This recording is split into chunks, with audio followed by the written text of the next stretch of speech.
વાતાવરણમાં પલટો આવતા લઘુત્તમ અને મહત્તમ તાપમાનમાં ઘટાડો થવાથી લોકોને ગરમીથી મળશે રાહત। હાલ પવનની દિશા બદલાતા ઉત્તરથી ઉત્તર પૂર્વના પવન ફૂંકાઈ રહ્યા છે, જેના કારણે ગરમીમાં થોડી રાહત મળી રહી છે। વેસ્ટર્ન ડિસ્ટર્બન્સની અસરના કારણે તાપમાનમાં 2 થી 3 ડિગ્રીનો ઘટાડો નોંધાયો છે। ગત સપ્તાહે તાપમાનનો પારો 42 ડિગ્રીને પાર ગયો હતો। જોકે આગામી 7 દિવસ વાતાવરણ સૂકું રહેવાની હવામાન વિભાગે આગાહી કરી છે। હવામાન વિભાગના મત અનુસાર સાઉથ ગુજરાત અને દરિયાકાંઠાના વિસ્તારોમાં ગરમ પવનો ફૂંકાશે।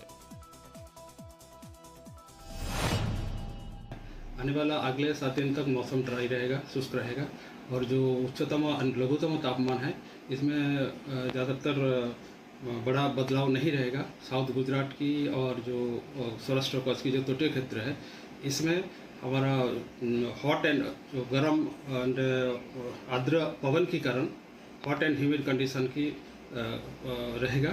इसमें लोगों को डिस्कम्फर्ट फील होने का अनुमान दिया गया है। और जो अहमदाबाद और आसपास क्षेत्र है इसमें जो तापमान बोला गया है डे 1 में 38 डिग्री सेंटीग्रेड और लघुत्तम तापमान जो है 20 डिग्री सेंटीग्रेड के आसपास बोला गया है।